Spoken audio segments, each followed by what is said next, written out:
ഏഴാം ക്ലാസ്സിലെ ബേസിക് സയൻസിൻ്റെ എട്ടാമത്തെ ചാപ്റ്ററായ വണ്ടേഴ്സ് ഓഫ് സ്കൈ ആകാശവിസ്മയങ്ങൾ എന്ന പാഠഭാഗത്തെ മൂന്നാമത്തെ പാർട്ടാണ് ഇന്നത്തെ വീഡിയോയിൽ ഇൻക്ലൂഡ് ചെയ്തിരിക്കുന്നത്. ആദ്യത്തെ രണ്ട് ഭാഗവും കാണാത്തവരുണ്ടെങ്കിൽ ലിങ്ക് ഡിസ്ക്രിപ്ഷൻ ബോക്സിൽ ഉണ്ടാവും, ചെക്ക് ചെയ്ത് നോക്കുക. നമ്മൾ ഫസ്റ്റ് സെക്കൻഡ് പാർട്ടിൽ ലൂണാർ എക്ലിപ്സ് എന്താണെന്നും സോളാർ എക്ലിപ്സ് എന്തൊക്കെയാണെന്നും വിശദമായിട്ട് പഠിച്ചു. പെയിന്റ് ചെയ്യാത്ത ഭാഗം എന്തോന്നാണ് സൂചിപ്പിക്കുന്നത്? ചന്ദ്രനിൽ പ്രകാശം പതിക്കുന്ന ഭാഗമായിട്ടാണ് സൂചിപ്പിച്ചിരിക്കുന്നത്. നോക്കൂ, place the ball in the class in east west direction as shown in the picture below. ഒരു പടം തന്നിരിക്കുന്ന ഈ രീതിയിൽ ബോൾ ഫേസ് സെറ്റ് ചെയ്യാനാണ് പറഞ്ഞിരിക്കുന്നത്. കണ്ടല്ലോ, എ ബി സി എന്ന് പറഞ്ഞ് മൂന്ന് രീതിയിൽ ഓരോ ബോളും ഫേസ് ചെയ്തിരിക്കുന്നുണ്ടല്ലോ, ഈസ്റ്റ് വെസ്റ്റ് ഡയറക്ഷനിലായിട്ടാണ്. Okay, the unpainted part of the smiley ball should face the light and the black painted part should face the side opposite of light. അപ്പോൾ എന്താണ് പറഞ്ഞിരിക്കുന്നത്? സ്മൈലി ബോളിന്റെ പെയിന്റ് ചെയ്യാത്ത ഭാഗം പ്രകാശത്തിന് അഭിമുഖമായും കറുത്ത പെയിന്റ് ചെയ്ത ഭാഗം പ്രകാശത്തിന് എതിർവശത്തും വരത്തക്ക രീതിയിൽ സ്മൈലി ബോളിനെ ക്രമീകരിക്കാനാണ് പറഞ്ഞിരിക്കുന്നത്. കണ്ടോ, ഇവിടെ തന്നിരിക്കുന്നത് image the smiley ball as the moon and the bulb as the sun. Smiley ബോളിനെ എന്താന്നായിട്ട് മൂണായിട്ട് ഇമാജിൻ ചെയ്യാനും ബൾബിനെ സണ്ണായിട്ട് ഇമാജിൻ ചെയ്യാനാണ് പറഞ്ഞിരിക്കുന്നത്. ചന്ദ്രനെ സ്മൈലി ബോൾ ചന്ദ്രനായിട്ടും ബൾബ് സൂര്യനായിട്ട് സങ്കല്പിക്കാനാണ് പറഞ്ഞിരിക്കുന്നത്.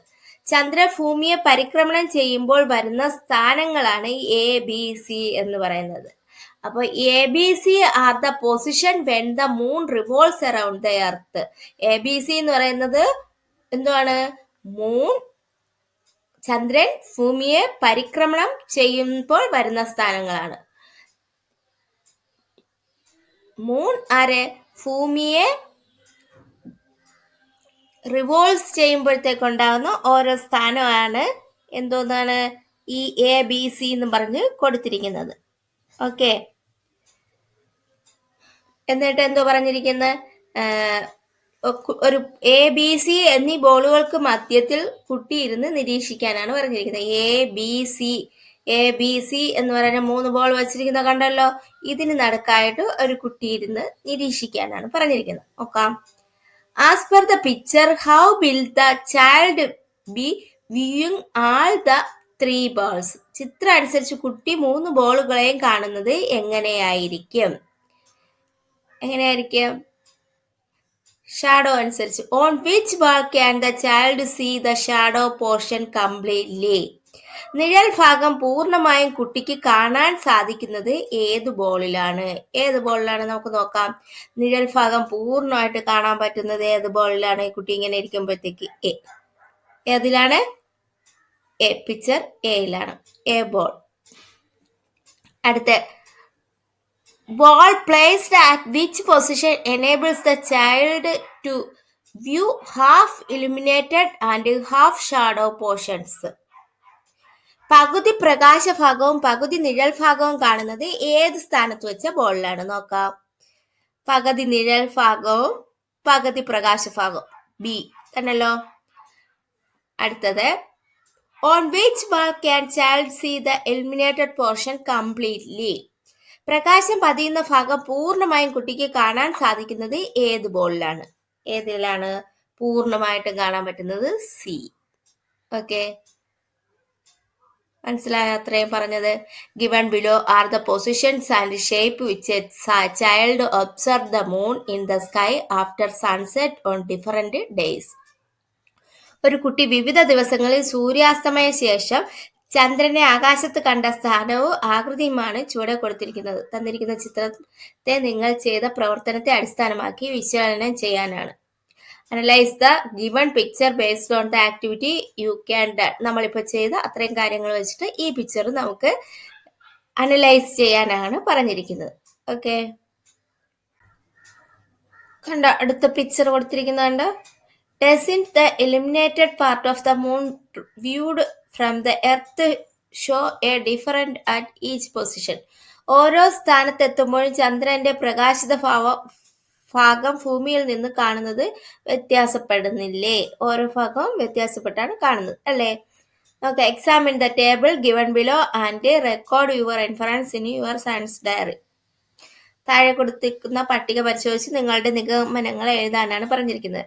When the moon reaches the position D, ചന്ദ്രൻ ഡി എന്ന സ്ഥാനത്ത് എത്തുമ്പോൾ, എവിടെ കിടക്കുന്നു? ചന്ദ്രൻ ഡിയിൽ എത്തുമ്പോൾ, ഇവിടെ എത്തുമ്പോൾ എന്താണ്?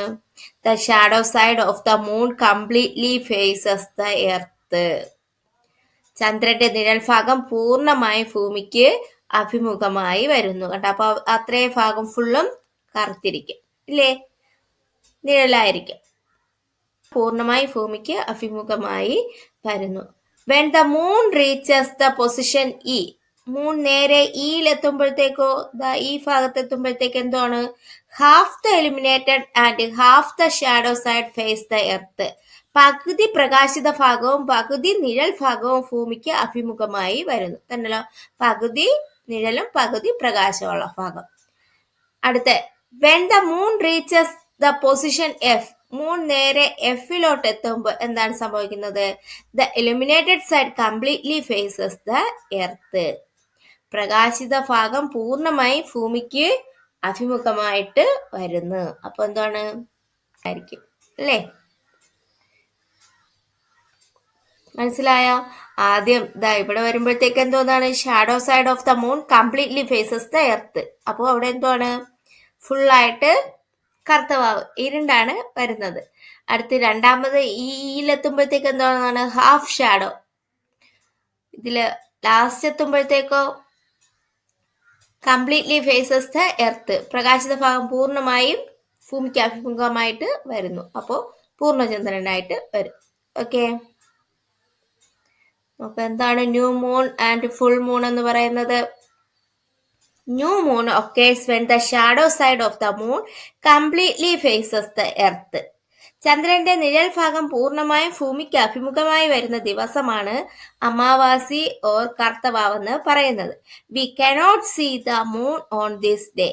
ആ ദിവസം മൂണിനെ നമുക്ക് കാണാൻ പറ്റുമോ? ഇല്ല. Full moon occurs when the illuminated part of the moon completely faces the earth. ഈ ദിവസം നമുക്ക് ചന്ദ്രനെ കാണാൻ കഴിയില്ല. ഏത്? കർത്തവാവ് ദിവസം, അമാവാസി ദിവസം. ചന്ദ്രന്റെ പ്രകാശിത ഭാഗം പൂർണ്ണമായും ഭൂമിക്ക് അഭിമുഖമായി വരുന്നതാണ് പൗർണമി എന്ന് പറയുന്നത്, അതായത് വെളുത്ത വാവെന്ന് പറയുന്നത്. Half moon is seen when the half illuminated and half shadow portion of the moon faces the earth. ചന്ദ്രന്റെ പ്രകാശിത ഭാഗത്തിന്റെ പകുതിയും നിഴൽ ഭാഗത്തിന്റെ പകുതിയും ഭൂമിക്ക് അഭിമുഖമായി വരുമ്പോൾ കാണുന്നതാണ് അർദ്ധചന്ദ്രൻ എന്ന് പറയുന്നത്.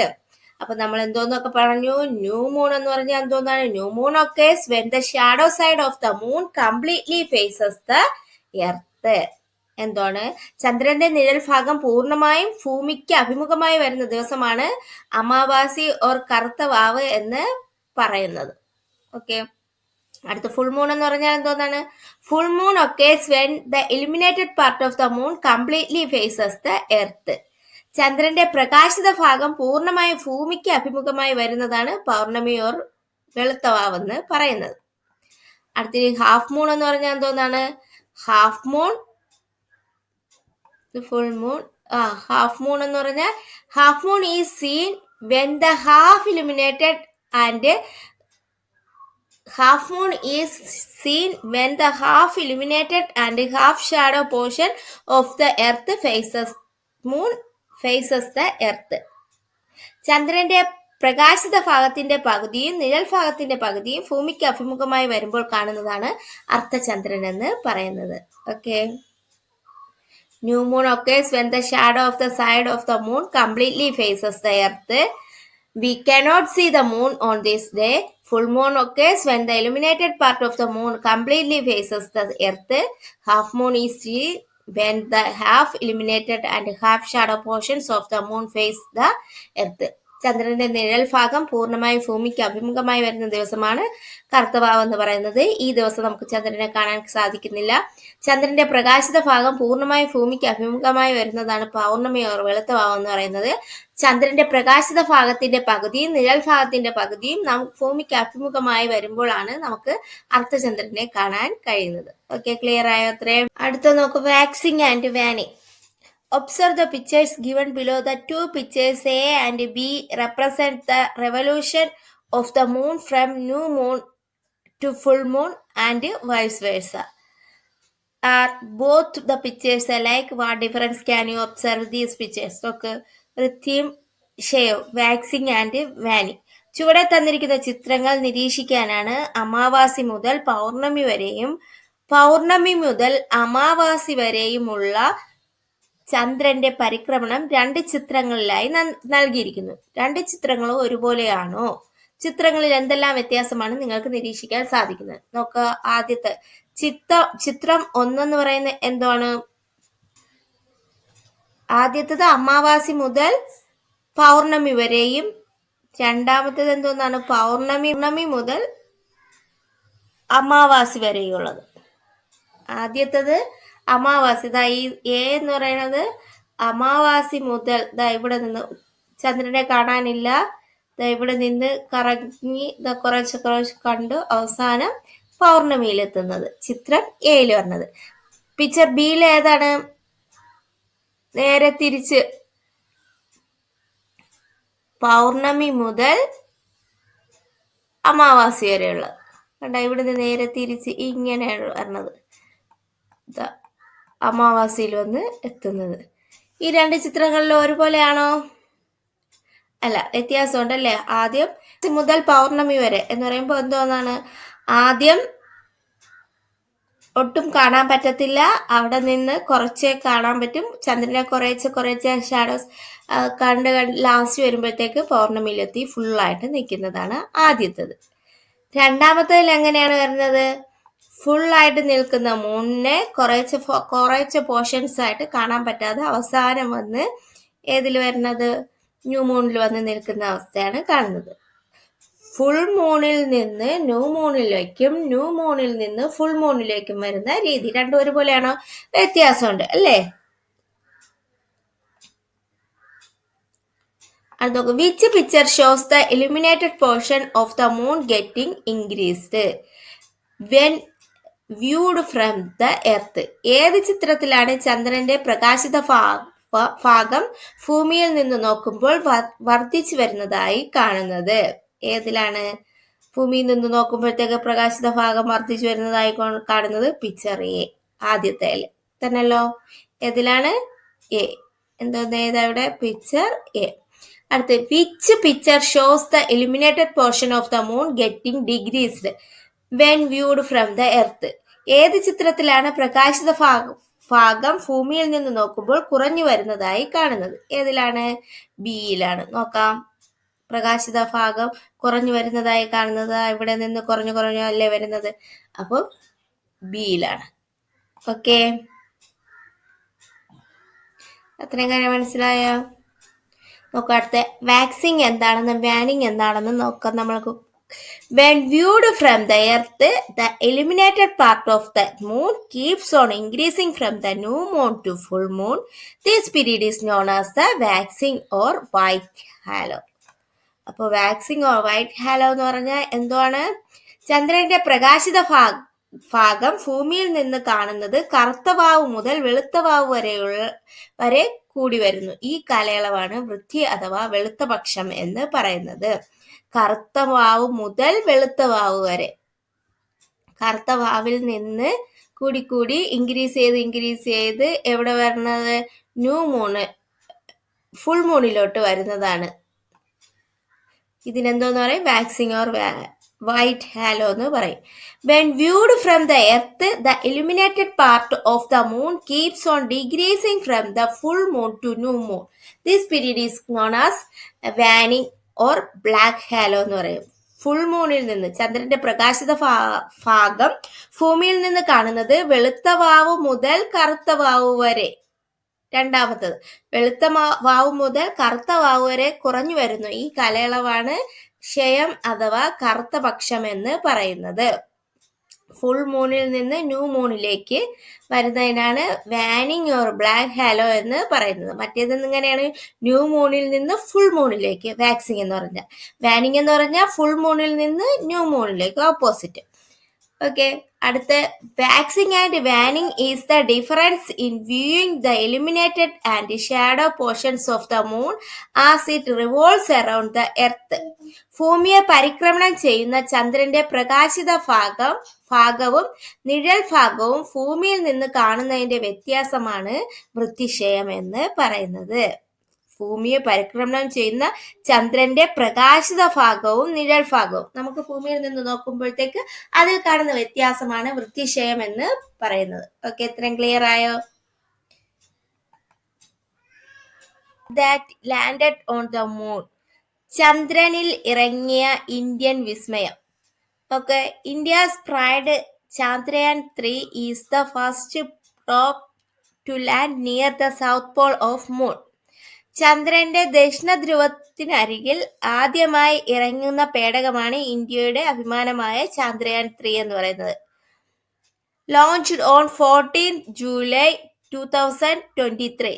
Chandrayaan 3 landed safely near the south pole of the moon on 23 August 2023. എപ്പോഴായിരുന്നു? 2023 ജൂലൈ 14 വിക്ഷേപിച്ച് ചന്ദ്രയാൻ 3 2023 ആഗസ്റ്റ് 23 ചന്ദ്രന്റെ ദക്ഷിണ ധ്രുവത്തിനരികിൽ സുരക്ഷിതമായി ഇറങ്ങി. India is the 4th country to have made a soft landing on the moon. ചന്ദ്രനിൽ സോഫ്റ്റ് ലാൻഡിംഗ് നടത്തിയ 4ാമത്തെ രാജ്യം കൂടിയാണ് ഇന്ത്യ എന്ന് പറയുന്നത്. ISRO is moving ahead with the Chandrayaan missions to bring rocks and soil from the moon to the earth in the future. അപ്പൊ എന്താണ്? ഭാവിയിൽ ചന്ദ്രനിൽ നിന്ന് പാറയും മണ്ണും ഭൂമിയിൽ എത്തിക്കാനുള്ള ചന്ദ്രയാൻ ദൗത്യങ്ങളുമായി ISRO മുന്നേറുകയാണ്. A human space probe and Mangalyaan second, a Mars rover are some of the future missions of ISRO. ഏതൊക്കെ? ഗഗൻയാനും ചൊവ്വ പരിവേഷണ വാഹനമായ മംഗൾയാൻ 2 എന്നിവയാണ് ISROയുടെ ഭാവി ദൗത്യങ്ങളെന്ന് പറയുന്നത്. Get information about India space missions from the official website isro.gov.in of ISRO. അപ്പോൾ ISROയുടെ ഔദ്യോഗിക വെബ്സൈറ്റായ isro.gov.in വിവരങ്ങൾ നമുക്ക് ശേഖരിക്കാൻ പറ്റും. അതിലൊക്കെ ഏറിയ ഡീറ്റെയിൽസ് നമുക്ക് കുറെ കാര്യങ്ങൾ അറിയാൻ പറ്റും. ഓക്കെ, അടുത്ത് നോക്കാം. How will you find out the new moon day and full moon day from a calendar. നമുക്ക് കലണ്ടറിൽ എങ്ങനെയാണ് ന്യൂ മൂൺ ഡേയും ഫുൾ മൂൺ ഡേയും അറിയാൻ പറ്റുന്നത്? Which are the symbols used to in calendar to indicate these days. ഈ ദിവസത്തില് കലണ്ടറിലെ എന്ത് അടയാളങ്ങളാണ് ഈ ദിനങ്ങൾ സൂചിപ്പിക്കാൻ കലണ്ടറിൽ ഉപയോഗിക്കാറുള്ളത്? ദ സിംബൽ, ഈ ബ്ലാക്ക് സർക്കിൾ ആയിട്ടുള്ള സിംബൽ എന്തോന്നിനാണ് സൂചിപ്പിക്കുന്നത്? ബ്ലാക്ക് റൗണ്ട് അല്ലേ? And the symbol white round are used to calendar to represent new moon and full moon.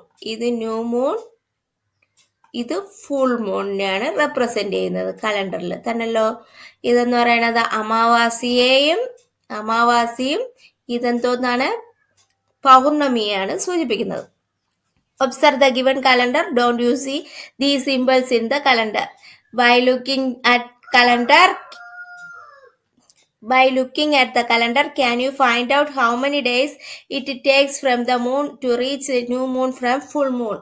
അതായത് നമുക്കിപ്പോൾ കലണ്ടറിൽ നമുക്ക് കലണ്ടർ നിരീക്ഷിച്ച് നോക്കിയാൽ ഇതുപോലെയുള്ള അടയാളങ്ങൾ നമുക്ക് കാണാൻ കഴിയും. പൗർണമിയിൽ നിന്ന് അമാവാസി വരെ എത്താൻ ചന്ദ്രന് എത്ര ദിവസം വേണമെന്ന് നമുക്ക് കലണ്ടറിൽ നോക്കി കണ്ടെത്താൻ പറ്റും അല്ലേ? പറ്റും. നോക്കിക്കോ, ഇവിടെ ഒരു കലണ്ടർ തന്നിട്ടുണ്ട്. 2023 മെയ്യിലെ കലണ്ടറാണ് തന്നിരിക്കുന്നത്. ഇതില് ഫുൾ മൂൺ. ഓക്കെ, ആദ്യത്തെ question, the date of full moon in the calendar. Full മൂണിലെ കലണ്ടറിന്റെ ഡേറ്റ് എത്ര? മെയ് 5 ആണ്. The date of new moon in the calendar. ഈ കലണ്ടറിലെ ന്യൂ മൂൺ എത്രയാണ്? May 19. The number of days between the reach the new moon and the full moon. Full മൂണിനും new മൂണിനും ഇടയ്ക്കുള്ള ദിവസങ്ങൾ എത്രയാണ്? എത്ര ദിവസമുണ്ട്? 14 ഡേയ്സ് ഉണ്ട്. 1 2 3 4 5 6 7 8 9 10 11 12 13 14 ഡേയ്സ്. ഇതിപ്പോ 2023 കലണ്ടറാണ്. ഇതില് 2023 മെയ്യിലെ കലണ്ടറാണ്. കലണ്ടറിൽ പൗർണമി രേഖപ്പെടുത്തിയത് എത്രയാണ്? മെയ് 5 അമാവാസി രേഖപ്പെടുത്തിയ തീയതി എത്രയാണ്? May 19 May 19. പിന്നെ എന്തോന്നാണ്? ഇതിനിടയ്ക്ക് എത്ര ദിവസങ്ങളുണ്ട്? പൗർണമിയിൽ നിന്ന് അമാവാസിയിൽ എത്താൻ എടുത്ത ദിവസങ്ങളുടെ എണ്ണം എത്രയാണ്? 40. ഓക്കെ, അടുത്ത മാസത്തെ കലണ്ടർ കൂടി പരിശോധിച്ച് നോക്കാനാണ്. പൗർണമിയിൽ നിന്ന് തൊട്ടടുത്ത അമാവാസയിലേക്ക് എത്താൻ ചന്ദ്രൻ എത്ര ദിവസം വേണമെന്ന് കലണ്ടർ നോക്കി കണ്ടെത്താമോ? നോക്കാം. അടുത്ത് ജൂണില് ഇവിടെ the date of full moon. Full moon ഏതാണ്? June 4. The date of full moon എത്രയാണ്? ജൂൺ 4 ആണ് കൊടുത്തിരിക്കുന്നത്. ഡേറ്റ് ഓഫ് ന്യൂ മൂൺ എത്രയാണ്? Date June 18. The number of days between two consecutive new moons by the checking the calendar. അമാവാസിയിൽ നിന്ന് തൊട്ടടുത്ത അമാവാസി വരെ എത്താൻ വേണ്ടിയിട്ട് എത്ര ദിവസം വേണ്ടി വരും? 30 ഡേയ്സ്. ഇവിടെ എത്രയാണ് പൗർണമി രേഖപ്പെടുത്തിയിരിക്കുന്നത്? ജൂൺ 4. അടുത്ത അമാവാസി രേഖപ്പെടുത്തിയിരിക്കുന്നത് ജൂൺ 18. പരിശോധിച്ച് ഒരു അമാവാസിയിൽ നിന്ന് തൊട്ടടുത്ത എത്ര ദിവസം വേണം? 30 ഡേയ്സ് വേണം. ഒരു അമാവാസിയിൽ നിന്ന് അടുത്ത അമാവാസിയിലെത്താൻ ഇവിടെ 30 ദിവസം എടുത്തില്ലേ? ഭൂമിയെ ഒരു തവണ പരിക്രമണം ചെയ്യാൻ ചന്ദ്രന് എത്ര ദിവസം വേണം? 27 1/3. 27 1/3 ദിവസമാണ് വേണ്ടത്. The moon takes 27 1/3 days revolves around the earth once. Okay, ഭൂമിയെ ഒരു തവണ പരിക്രമണം ചെയ്യാൻ, അതായത് ഒരു തവണ സൂര്യനെ പരിക്രമണം ചെയ്യാൻ 365 ദിവസം വേണം. ചന്ദ്രൻ ഭൂമിയെ ഒരു തവണ പരിക്രമണം ചെയ്യുമ്പോൾ ഭൂമി ചന്ദ്രനുമൊത്ത് സൂര്യന് ചുറ്റും പരിക്രമണ പാതയിൽ കുറച്ചു ദൂരം സഞ്ചരിച്ചിട്ടുണ്ടാകും. ഭൂമിക്കുണ്ടാകുന്ന ഈ സ്ഥാനമാറ്റം കാരണം ചന്ദ്രക്കലകൾ ആവർത്തിച്ചു കാണാൻ ചന്ദ്രന് അതേ പാതയിൽ കുറച്ചുകൂടി ദൂരം സഞ്ചരിക്കേണ്ടി വരുന്നു. ഇതിന് 2 ദിവസത്തിലധികം സമയം വേണ്ടിവരും. അതുകൊണ്ടാണ് കറുത്തവാവ് മുതൽ അടുത്ത കറുത്തവാവ് വരെ ഏകദേശം 30 ദിവസം വേണ്ടി വരുന്നത്. ഓക്കെ, അടുത്ത് നോക്കുക. From new moon to new moon. അമാവാസി മുതൽ അമാവാസി വരെ. The earth needs 365. From new moon to new moon. The earth needs 365 1/4 days to revolve around the sun once. By the time the moon revolves around the earth once, the earth would have traveled some distance in its orbit with the moon around the sun. Thus, a change occurs to the position of the earth.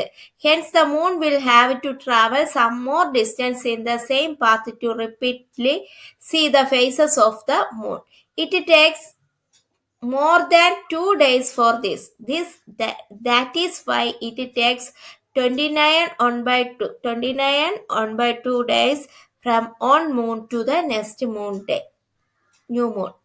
ഭൂമിക്ക് ഒരു തവണ സൂര്യനെ പരിക്രമണം ചെയ്യാൻ എത്ര? 365 ദിവസം വേണം. ചന്ദ്രൻ ഭൂമിയെ ഒരു തവണ പരിക്രമണം ചെയ്യുമ്പോൾ ഭൂമി ചന്ദ്രനുമൊത്ത് സൂര്യന് ചുറ്റും പരിക്രമണ പാതയിൽ കുറച്ചു ദൂരം സഞ്ചരിച്ചിട്ടുണ്ടാവും. ഭൂമിക്കുണ്ടാകുന്ന ഈ സ്ഥാനമാറ്റം കാരണം ചന്ദ്രക്കലകൾ ആവർത്തിച്ചു കാണാൻ ചന്ദ്രന് അതേ പാതയിൽ കുറച്ചുകൂടി ദൂരം സഞ്ചരിക്കേണ്ടി വരുന്നു. ഇതിന് 2 ദിവസത്തിലധികം സമയം വേണ്ടിവരും. അതുകൊണ്ടാണ് കറുത്തവാവ് മുതൽ അടുത്ത കറുത്തവാവ് വരെയും 29.5 ദിവസം വേണ്ടി വരുന്നത്. നമുക്ക് ലെറ്റ്സ് ഒബ്സർവ്. മാനത്തെ മനോഹര കാഴ്ചകൾ. We have search the reasons for the beautiful sights of the sky. Find out the new moon to and full moon days in the months calendar and observe the moon every day after the sunset from new moon to full moon. Share your findings. അതായത് മാനത്തെ മനോഹര കാഴ്ചകളുടെ കാരണങ്ങളാണ് നാം അന്വേഷിച്ചത്. ഈ മാസത്തെ calendar അനുസരിച്ച് കറുത്ത വാവ് മുതൽ വെളുത്ത വാവ് വരെ സൂര്യാസ്തമയ ശേഷം ചന്ദ്രനെ നിരീക്ഷിക്കാനാണ്. എന്നിട്ട് നമ്മൾ മനസ്സിലാക്കിയ കാര്യങ്ങൾ എന്തൊക്കെയാണെന്നുള്ളത് എഴുതി വെക്കുക, കൂട്ടുകാരുമായിട്ടൊക്കെ ചർച്ച ചെയ്യുക. അതാണ് പറഞ്ഞിരിക്കുന്നത്. അപ്പോൾ ഈ ഒരു ചാപ്റ്റർ ഇതോടെ കംപ്ലീറ്റ് ആവുകയാണ്. നിങ്ങൾക്ക് എൻ്റെ ക്ലാസ് പ്രയോജനപ്രദമെങ്കിൽ ലൈക്ക് ചെയ്യുക, ഷെയർ ചെയ്യുക, സബ്സ്ക്രൈബ് ചെയ്യുക. ഇതിൻ്റെ ക്വസ്റ്റ്യൻസുമായിട്ട് മറ്റൊരു വീഡിയോയിലൂടെ കാണാം. Okay, thank you.